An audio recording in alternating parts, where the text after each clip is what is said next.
gegek-gegek sadulita mel Koko Prabu ndadosaken kagyat raos ing manah dewe ngantos kula anggen kula nampi pangandika paduka menika kadidene swanipun Panakawan sareng kula tilingaken radi pangling krana busananipun sami murwat menika mboten pangling rak Bagong jagat dewa batur jagat pangestu para lah kok ora kaya sabene Bagong genep tata kramamu kok nganggo busana kejawen mongko komplit kaya mengkono inggih Kyai menika ingkang abdipun Panakawan Bagong Panakawan Bagong Padhararja sak pratamu Panakawan nonamit pasang kaliman tabek tinebena mila dene dumawaing tawang-tawang sinuwun nyun pangapunten saben-saben kula medal sonten awit taun niki kula nembe ngerol pendak-pendak disuwuni Bagong medal sonten mongko kula seneng nek kula dal kenjing nunggu Bagong mengatakan inggih kok malang kerik lali inggih kowe nganggo busana kejawen komplit syukur-syukur Bagong yen to iso yasa nyilih oh nyewa nggih lah niki ra ketara to ikete sesake sinuwun niki sirah kula ukuran 94 kosek kuwi sirah kok gentong lho karena nggih gedhe sirahe niku cerdas iya ikete ukuran 26 dadi ming cilik kaya susompret mboten napa-napa semua niat kula pancen sowan ngersanipun Sinuwun Prabu Darma Wangsa Darma Kusuma menika supados sampun ngantos ngisi-ngisini Bagong menika ya duwe tata krama ora Bagong menika kok dianggep wong sing gleleng, wong sing ndao lan sak piturute. Iya Bagong. Sembah bektos kula kunjuk. Iya tak tampa. Bekti aja dibasake bektos. Ngono nggih. Pangestuku Tampanana. Kula pundhos. Ora sak kula pundi ora usah dibasak. Nggih kula pundi. Enggo jimat paripe dayanana ing kasantosan tugelut anu sinuwun iya Bagong pangestuku Tampanana ngono nggih penak nunggonmu lungguh sampun boten kirang prayogi jagat Dewa Bathara inggih jagat Bagong Padhararja sak pratamu pangestunipun Sinuwun Prabu Ndawarawati wilujeng ing Sambikala Prabu Sri Bathara Kresna iya bukti kula konjo sinuwun iya Bagong tak tampa pangestuku Tampanana kula pundi nggo jimat paripe dayanana ing kasantosan panepaitu paduka amawahana indah ing gesang kula to sinuwun iya Bagong iya prayoga nunggu sampun boten kirang sekeca wah sapa iki Gus Sinunganu Ndara Werkudara nding lali aku. Bagong Padhararja sapraptamu. Ngajenipun Ndara Werkudara wilujeng bekti kula kunjuk nggih, Den. Ya Bagong. Pangestu Tampanana. Nun inggih. Ya niketmu sesak sesuk ning kono aku. Oh nggih. Mesti padha karo aku. Ukuran sirahmu. Oh nggih, ha sampean gedhe dhuwur kaya ngaten. Tirahe mesti gede bangane gulune iya prayoga nunggu sampun boten kirang prayogi Ndara Panakawan Bagong Padhararja sapratamu pangestunipun Ndara Janaka wilujeng bekti kula kunjuk iya Bagong nggih Bagong Padhararja nggih wilujeng Ndara kembar bekti kula kunjuk iya pangestuku Tampanana iya pangestuku Tampanana Bagong nun nggih prayogakna nun nggih sanget anggenta dadosaken jimat paripe Mas Bagong wilujeng tasih. Nggih. Selamat wae kowe isih ajeg dadi abdi Ngamarta. Tasih. Syukur-syukur. Nomormu ganti kok? Mboten. Kok tak ora tau mlebu. Wah pripun? Kuwi lho sing nang nggon HP lho. WA. Kuwi nek diwaca wa. Ora tau masuk. Gantos kartu. Yo aku ngabari aku kok nek ana perlu-perlu apa-apa kan iso sambung antaraning kowe karo aku. Nggih, dipun prayogaken panjenengan kagem busana Jawa menika dipun sawasake mriki kita bagus. Kita laku ganteng semorot cahyanipun. Nggih cangkeme kekamban. Ah, cipok.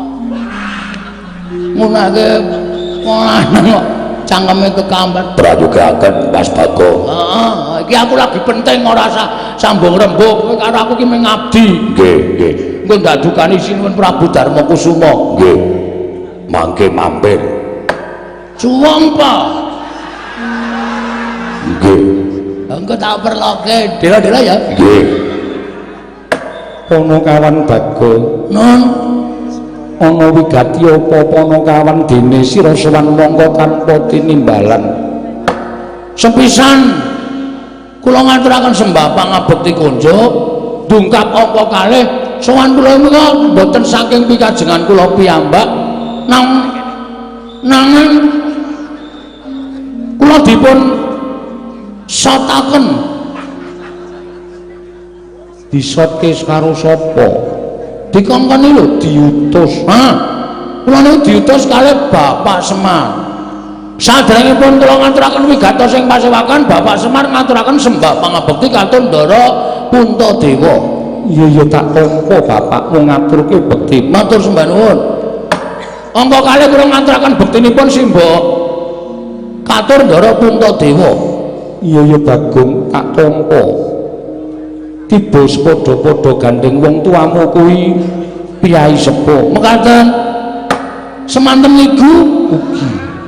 Semanten ugi kula nggih ngaturaken sembahipun Kakang Mas Gareng. Iya tak tampa. Nun nggih. Kalih bojone Gareng nggih ngaturke sembah. Iya tak tampa Bagong. Nggih, Petro nggih ngaturke sembah sungkem. Iya Bagong tak tampa. Nun nggih. Kalian bojone Petro nggih ngaturke sembah sungkem. Iya Bagong. Kalih bojo kula nggih ngaturke sembah sungkem, kalih RT nggen kula niku nggih ngaturke sembah sungkem klebet Pak Duko. Iya Bagong tak tampa. Kamtipnas Pak Karjiyo. Ora iki kok sapa-sapa tok aturke iki. Wes sing jeneng wong dititipi niku nek ora diaturke dosa. Kudu diaturke komplit. Lah iki ngomong tak entekke wektu nek tak aturke kabeh wis pokoke ditampa ngono wae. Oh nggih. Lah iki mekaten sinuwun. Mugi ndadosna ing kawuningan. Iya Bagong eneng apa? Kula niku mboten kanthi kanyono-nyono ditimbali arek bapak. Monggo sing adat saben ditimbali niku siji Gareng, loro Petro. Niki Petro kali Gareng mboten kanggo niku sing ditimbali bapak. Blas ora ana Petro, ora ana Gareng, kula ditimbali bapak. Terus kula sowan ngersaning bapak. Agong. Dalem, Pak. Mun sewu kula nirake ngendikane bapak nggih. Iya Bagong. Nggih. Mengke ndak dikira kula niku nyatut omongane bapak mengke ndak dosa. Iya Bagong. Sak banjure piye?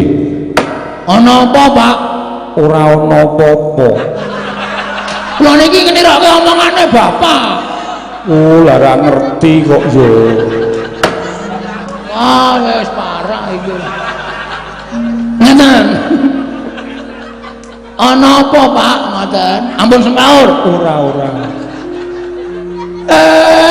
Ngoten niku. Blegegek gek sadurita. Bagong. Kowe anakku sing ora tau tak kongkon, dina iki tak kongkon. Kongkon teng pundi, Pak? Kula matur ngoten Bapak paring pangandikan. Sowana pepundhenmu Pandhawa. Oh nggih. Mergo dina iki aku duwe niat, aku duwe kekarepan ya kuwi pengen mbangun pura kencana. Bangun pura kencana. Nggih. tegese bapakmu bakal gawe wewangunan sing endah. Ampun salah tampa. Kula niku waune ya ngertine apa? Bapak arep bangun omah. Bapak arep bangun wangunan sing apik mergo jenenge we Pura Kencana. Pura wis ngarani papan, Kencana niku Mas Jamrut Hergeni Mutiara sing ngembane kaya Kencana. Wah, kula wis bayangke nek omahe bapak niku bakale magrong-magrong. Ha jebolane yo Jebulane yo ki apa? jebulna niku bapak ora bangun papan sing magrong-magrong. Ning bapak niku ngendikane ngenten iki. Aja salah tampa, Bagong. Aku bangun Pura Kencana kuwi ora kok papan sing magrong-magrong dumadi saka Mas Mutiara Jamrut Hergeni kuwi ora. Pura Kencana ki ming papan sanepa. Pura kuwi papan, Kencana kuwi becik. Sing jeneng lemah sing apik mesti diembake kali anu ukarane nganggo sarwa mas. Siti Mas kuwi lemah sing subur. Mula aku mbangun Pura Kencana kuwi kepengin bangun papan sing apik, sing becik, adoh saka regejegan, adoh saka suger sakit, ora ana padha regejegan, ora ana padha plirik-plirikan, ora ana wong sing padha sikut-sikutan. Papan kuwi kanggo papan katentreman, papan kerukunan dan papan pesrawungan. Ngaten. Dadi kabeh mau mung sanepa. Mekaten nggih. Iya Bagong sak banjure. Lah terus wigatos kula sowan teng ngene Sinuwun Prabu Darmakusuma napa, Pak? Nah, ngene. Piye Bagong? Kowe tak kongkon sowane Sinuwun Prabu Darmakusuma kuwi supaya nyuwun ngampil syarat srana supaya apa penjangkaku kuwi bakal kelakon. Syarat seranane apa? Jane nggih awrat ning kepripun melih wong sing kongkon bapak, ayo kepeksa kula matur lan sampeyan dalem ingkang Sinuwun Prabu Puntadewa. Iya ora dadi ngopo Bagong. Puntadewa ngrumangsani bisane kaya ngene mergo bapakmu, bisane mukti ya mergo bapakmu. Bapakmu ngomong Pandhawa wiwit kuncung nganti gelung, ya jabang nganti celaprang. Monggo Puntadewa sakan dan durung tau males kabecikane wong tuamu. Mula dina iki dadi srana nggonku bakal males kabecikane wong tuamu nadyan durung sak traju lan durung sak bobot kelawan keluwihaning wong tuamu. Bagong Matur sembah nuwun. Mara gage matura wigatine apa sarta nyuwun ngampil apa? Apa Prabeya? Mboten duit. Iya, Mboten panjenengan mboten prisa nek saniki Semar niku wis kecukupan. iya, Wis cukup menderita. iya Bagong. Nggih. Niku wis suwe. Iya. Iya aku wis ngerti. Nggih.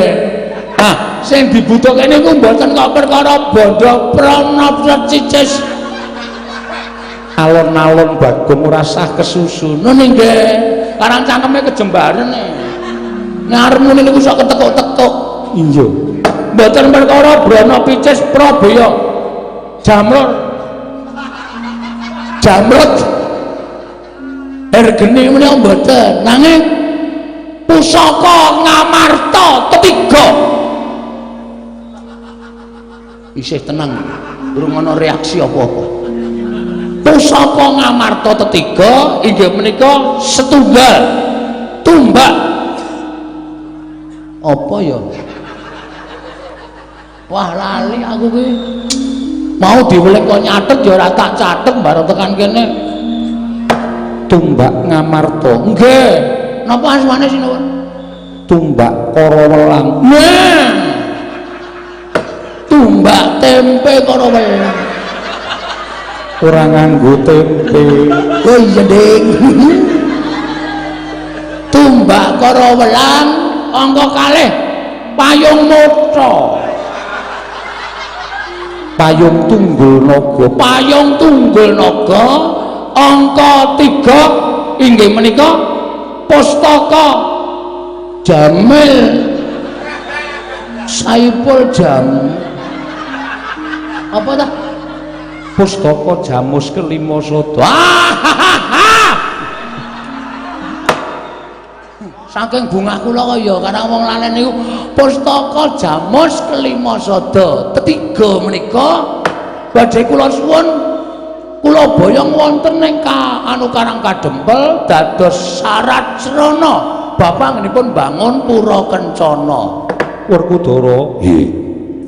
Piye Dimas Gandeng Pusaka kuwi darbe ing Pandhawa 5 pun Kakang ora bisa nengahi mung Siadi apa dene kadangku 5 cacahe ingkang ndak suwun penemuning Siadi. Wenehno Semar kuwi gedhe labu itu meraping Pandhawa pelabuhane Semar yen diteraju karo bobote pusaka 3 mau durung ana apa-apane. Wenehno tinimbangane ora mbok wenehke nek Bagong nganti bali ning Karang Kadempel mengko Semar duka karo Pandhawa kudu iso mbok gagas barep kakangku yen nganti Pandhawa kelangan Semar. Wah kaya ngopo lakune Pandhawa. Betul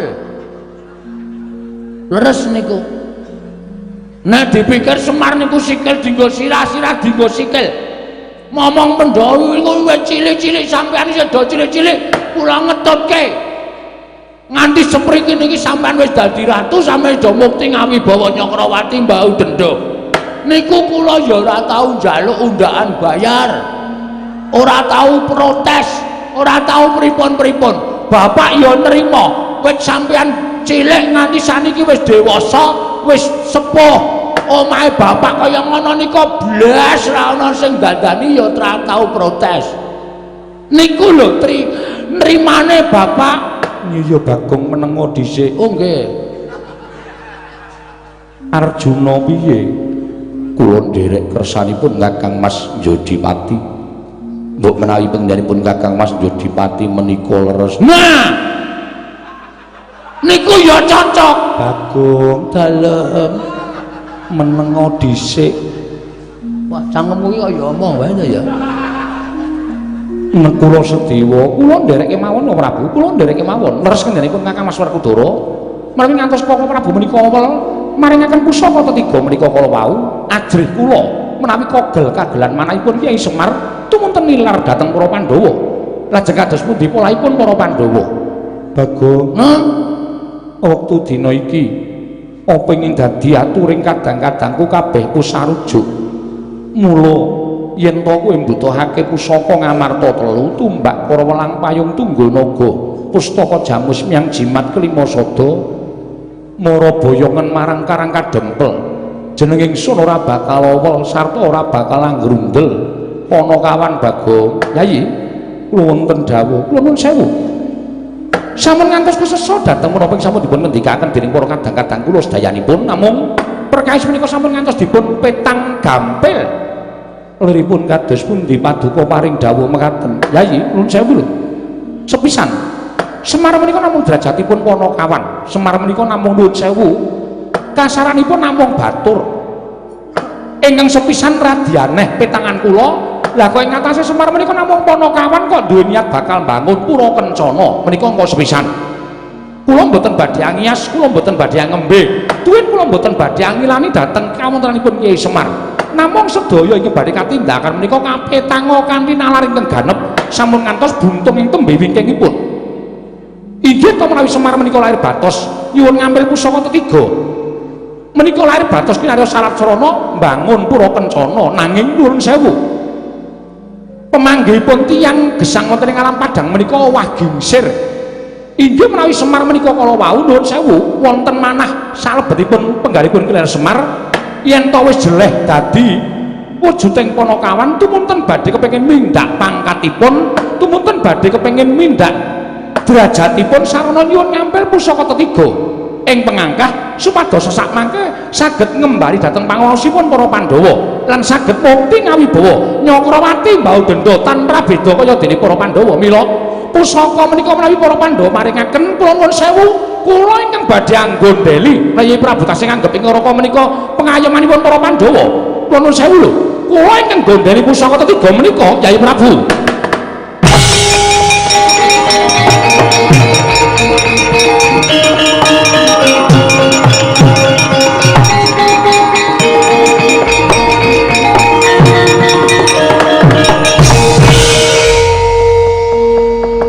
sewu sinuwun Prabu Kresna. Bagong piye? Bareng sampeyan paring pangandikan kaya ngeten niku kok ati kula kaya ora penak. Lho, ora penak perkara apa? Ora kepenak piye? Peranganing Pandhawa 5 cacahe wis paring pangestu, paring palilah kula mboyong pusaka 3. Tumbak kala welang payung Tungganaga, pustaka jamus nyang jimat Klimasada. Nuwun sewu. Lah kok dadi sampeyan duwe penemu nek Semar duwe niat sing ala kepengin dadi piyayi sarana kedurungan pusaka 3. Nuwun sewu. Sampeyan lek ngitung saka ngendi? Hah? Sampeyan lek ngitung saka ngendi kula tak takon karo sampeyan. Bagong aja ngono, sabar. Sabar apa? Kula nganggo sandangan apik-apik kaya ngene iku niat kula tata krama, niat kula sing apik-apik. Ora kok kepengin nesu ning gandeng sampeyan wis marai emosi. Ya nuwun sewu, ganti kula. Kula arep nganggo sandangan Jawa. Ngene iki nek gentho ora gentho sisan. Sing jeneng sandangan Jawa niku tulus karo kabribadene. Wong nganggo sandangan Jawa niku atine ya budaya. Nek ati kula wis diobak-obak kaya ngene iki sandangan kula seleke, kula wis nganggo sandangan Bagong sak asline ngenten iki. Nek pancen arep beda atine Bagong, ayo ora masalah. Ada. Nun sewu lho sinuwun kula mungkurke panjenengan. Ora apa-apa, Bagong. Ngono nggih. Ora sah malang kerik. Ora sah malang kerik. Lha pripun? Wulumu kelek rungkut dan Kula nggih ngingu tinggi. ngawur wae. Pripun kula tak takon? Apa Semar iki diniat ta elek? Nek Semar niku gadah niat sing elek, niat sing ora prayoga. Bingek-bingek. Bingek-bingek. Biyen Semar niku duwe niat sing elek. Ning napa tau Semar duwe niat sing elek? Semar niku pengen bangun pura Kencana. Pura tegese papan. Kencana niku dumadis ka mutiara. Niku wujudan sing apik, sing becik. Bangun papan sing apik, sing becik teng negara Ngamarta mriki. Ngoten. Supaya masyarakate ayem-ayem tentrem, rukun, enten apa-apa aja rukun. Ora mung dangdute do jotosang. Terus sing dintoki apa kula tak takon. Ngoten. Mula tontonan niku ya sing aja nganti ana gugah huru-hara. Ngono. Iki ya ngapa iki musuhe? Kok wayangan kok lagi nesu templeki walang. Monggo walang kayu tak emplok kowe. Dadi kowe ora usah macem-macem nek sampean ngarani Semar artine ndak elek karo Sinuhun Prabu Darma Kusuma lan sak Pandhawane. Niku ategesan Ateges. ateges niku ora pati seneng nek tegesan kula seneng. Ngoten. Tegese sampean padha karo ngilani dadane Semar. Sane ngene. Nek sampean munekke Semar kaya ngeten niku, kula tak bali nang Karang Kadempel. Terus kula tak omong karo Semar, "Mir, aku jane entuk gawe. Ning ana sing ngalang-alangi." Sapa sing ngalang-alangi? Sing ngalang-alangi Prabu Kresna. Kowe dianggep kepengin duwe derajat pangkat kaya wong Pandhawa. Mula kepengin tenggonan pusaka Ngamarta 3. Kresna kok dadi usape kaya ngono. Tak luruke ning Darawati. Wani wae karo Bapak. Wani ye. Muni wani tak du saiki kowe. Dene sampean ora wani kok ngelele wong sampean ae dhewe ora. Lho, aku ki ora ngelele. Ngelele wae. Wong ngono ora ngelele. Kowe engko nek Semar pengen tenggonan derajat pangkat ora ngelele iki dasarmu apa? Aku mung bedheh. Bedheh ning ngarani wonge. Wah, kok saya Werkudara sabar. Iki lagi gayeng nek babeh-babeh ora. Kowe arep ngejawab apa wae? Kowe arep ngejawab apa?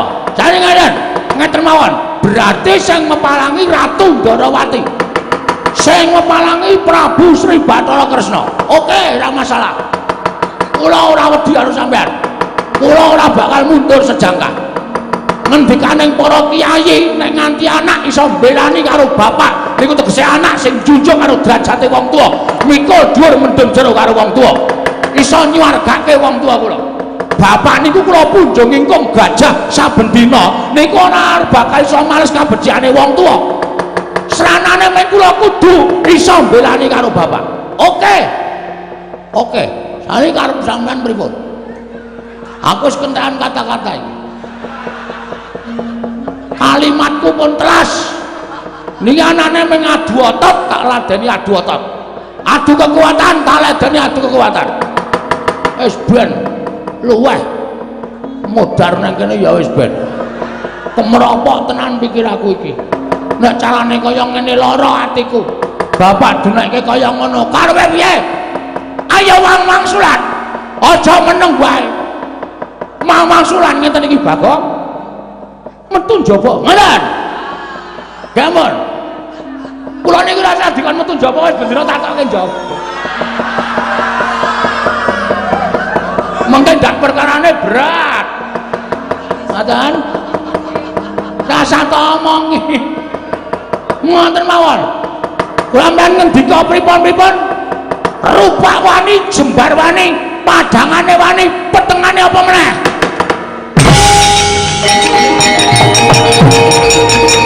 Kudus.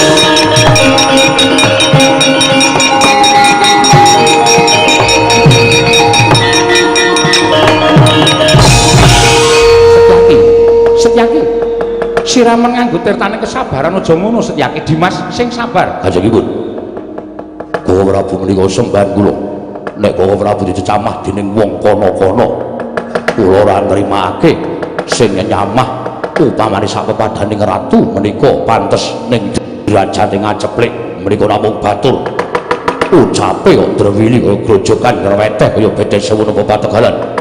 Nek boten kula sing nandingi ora bakal rampung-rampung. Oke.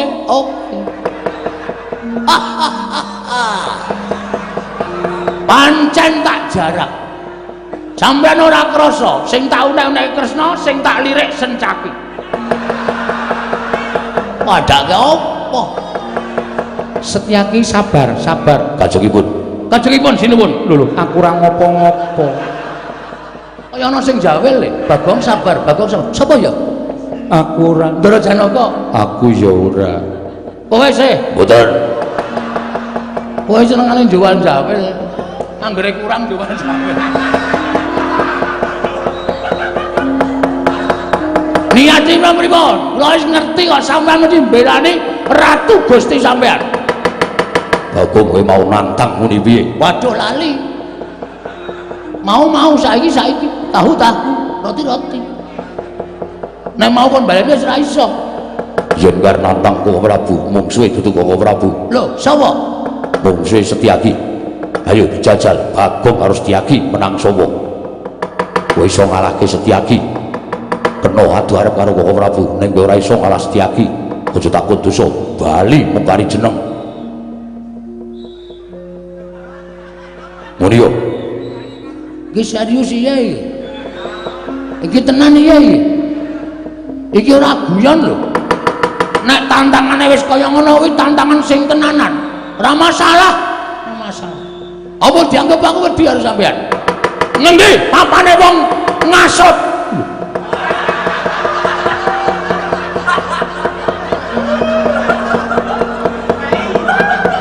Jaidan.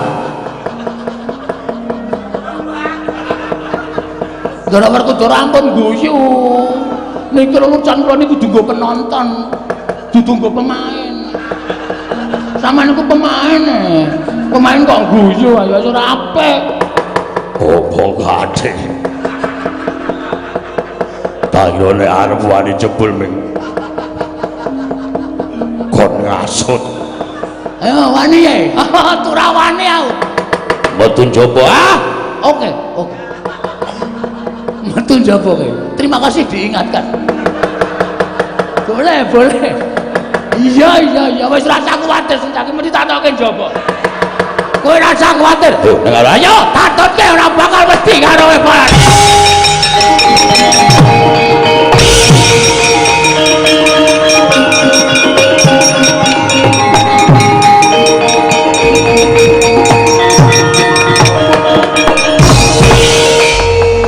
Tintrip madyaning Pasewakan negari Ngamarta. Nalika semanten kaperbawan kamurkaning ki ora Bagong miwah Raden Haryo Setyaki. Dadak sakoling mangke kaya ana kaeloaning jagat. Mengker ki ora Bagong mijil saking pagedhongan pusaka nengge tumbak karo welang payung Tungganaga pustaka Jamus Klimasada tutwuntan tindake ki ora Bagong.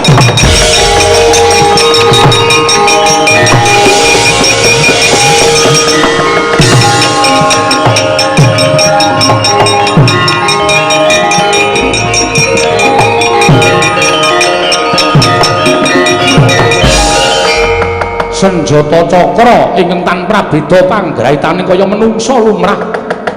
Mula tumbak karo welang payung Tungganaga tutwuntan tindake ora Bagong mijil saking kancing Blinging Nata Darawati. Nderekaken lampahing pusaka tetiga wae.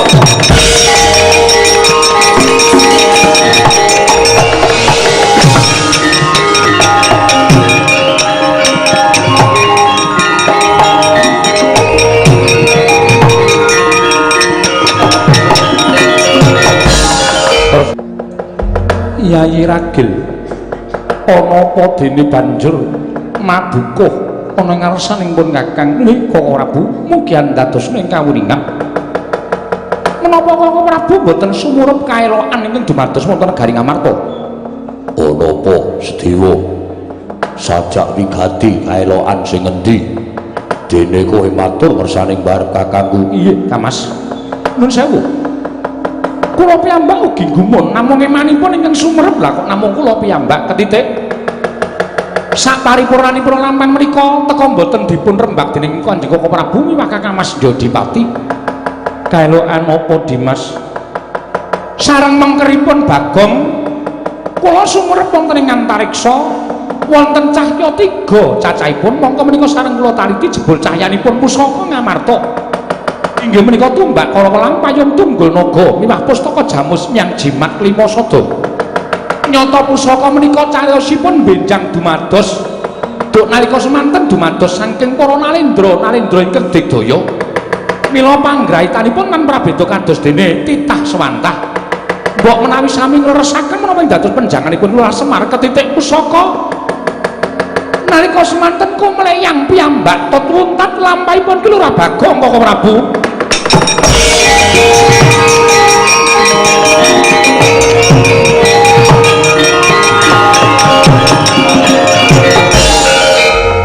Urkudara nadyan pusaka katelune mau wujuding payung sartane tumbak apa dene Nawala ingkang drancang putih nanging bener ngendikaning Sedewa ingkang duk nalika pusaka mau pancen kedadian saka nalendra ingkang dibya Surasekti. Mula ora aneh yen to panggraitane tanpa beda kaya titah swantah. Sedewa matur yen to pusaka telu mau banjur ngetutke marang lakuning Bagong. Wah, yen ngono pancen bener niate Semar. Ora kesasapan tumindak sing ora prayoga. Banjur becike piye Dimas? Dina samengko barep kakangku ora usah melu perkara Ngamarta. Terus pun kakang kudu piye? Tak derake cedhak menyang Karang Kadempel. Mastuti apa kang dadi kesan iku Lurah Semar Badranaya? Rai ingkang rayi pun Ragil matur kula jumurung dhateng kersanipun Kakang Mas Jodipati Koko Prabu mengkono Yayi. Inggih. Ya to yen pancen kaya mengkono nek kula Sedewa sira ingkang ndak dawuh supaya mranata marang negara Ngamarta aja nganti geger awit pangamuking Bagong apa dene kadangku Dimas Haryo Setyaki kabeh sirepen mangsa Baranggon kira budidaya ana ning Serakan dawuh Werkudara. Nggih. Tata-tata budal marang Kadempel. Ya, ayo tak dhereke barep kakangku. Sedewa babar pisan budhanu kang padha sibuk jeneng ingsun arsa kundur ngedaton kawula ana ing Serakan dawuh Parmadal Pasilan sing ati-ati aja kaya bocah cilik Dimas Sedewa. Purna gantine paranggilan. Sang Dasa kuntul kedaton suwek saking damparken ana kinapit gambaran gading kadhiraken sangganing peromban cedhi manggung ketanggung Japa Paloro ingkang sami ngambil pacaraning keprabon. Kawis-kawis tinggal saking Mandra tindaknya Sri Naranata katina saking Mandra kaya tansah ngerang penggali Sang Nata wau. Nuwun sewu Kanjeng Prabu. Ingkang putra pringgodanipun Gatut Kaca Cemadung dawuh wanter pengawinipun paduka Kanjeng Prabu Indrawati. Miwah Rama Kyai Jodiwati kula Cemadung dawuh. Kowe ingkang putra Jangkar Pengurun Turja Cemadung dawuh. Rama Kyai wonten menapa kula Cemadung dawuh. Siwa Ireng Ndrawati aku nyadong dawuh. Bapak eneng wigati apa aku nyadong dawuh anak Antasena. Gatut Kaca Antarja Antasena wonten timbalanmu. Wektu dina iki wong tuamu Werkudara ora duwe wigati lawan atmajane. Ya mung wakmu Ndrawati ingkang ngawe marang sira kabeh. Lajeng paripun paduka Kanjeng Prabu paring dawuh menapa ngerti ya nggih. Nalika semono wakmu tinimbalan swananing Praja Ngamarta ingkang wigatine nyara wedhekake marang pasumenane wakmu ing Ngamarta. Nanging babak anglayani jujul lan usuli durung nganti paripurna nggon punapa sabdaning Kyai Prabu Darma Kusuma sawane Panakawan Bagong nggone kepengin nyuwun ngambil wujuding pusaka Ngamarta 3 cacahe. Mongko Werkudara Janaka nekros dewa kabeh padha sarujuk ya mung wakmu Indrawati ing ora mathuk lawan kekarepaning Semar. Ing atase Semar kuwi derajate Panakawan, Semar kuwi mung batur saumpamane. Lah kok dadi wani bakal mboyong pusaka Ngamarta katelune. Tegese Semar bakal ngumpuli marang panguwasaning wong atuwamu Pandhawa. Mekaten po. Iya. Mula wektu dina iki Bagong seling surup karo Setyaki. Yen nganti mengko dadi pasulayan Gatotkaca wonten timbalan. Antarja wonten timbalan. Antasena ana dawuh apa Pakde? Aja nganti karo den gawe ewang-ewang ana pamanmu Garba Ruji. Ya kuwi Setyaki. Aja nganti kewirangan lumawan Panakawan Bagong. Nggih, ngestaken dawuh.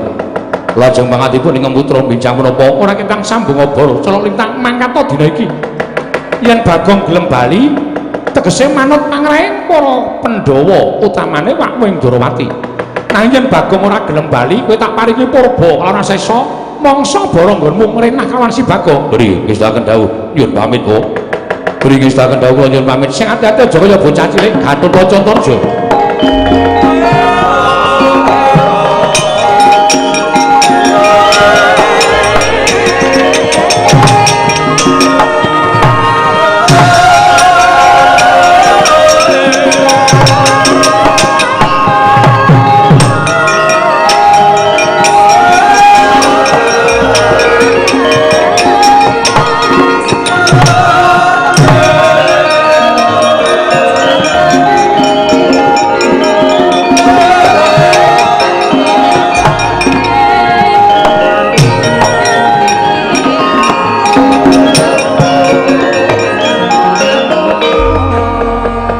Bapak kok belas ora sambung rembug karo ngendikane Pak Ndrawati. Wah, yen sagedagan iki bapakmu kaya ora cocok, ora mathuk karo penembune wong tuamu Ndrawati. Terus teko malah tresna kakangku bakal tegel karo Bagong Antasena. Piye, Pak? Kowe wae tak dawuhi. Heeh. Bagong petukno. Terus aja nganti Bagong kalah karo wong-wong kae. Karo sing didhawuhi Kresna kakangku nadyan kaya anakku dhewe Gatut karo Antarja. Ning pancen belani karo Setyaki. Kowe tak menehi kewajiban kudu iso ngayomi karo Bagong. Siap. Ngono nggih cah bagus. Nek ngono penggali bapak padha karo atiku. Aku didhawuhi si Ndrawati janjane ya ora cocok, ora mathuk. Mongko kabeh sing dadi wigatine kakekne Semar ki mesti apik. Wangune ana rasa sing ora prayoga. Ana penggaling si Ndrawati wedi yen to lenggahing si Ndrawati kuwi mengko didesuk sarta digusur dening kakekne Semar. Oh, perkara kuwi aku ora ngerti. Sing baku aja kanthi Bagong kaningaya. Wah, aku ngrumangsani nadyan kaya ngene tau tate nampa pangudange Bagong tau tate di kula wentah karo Bagong. Siap Pak, mangkat dina iki. Yo, senika ngesake dawuh.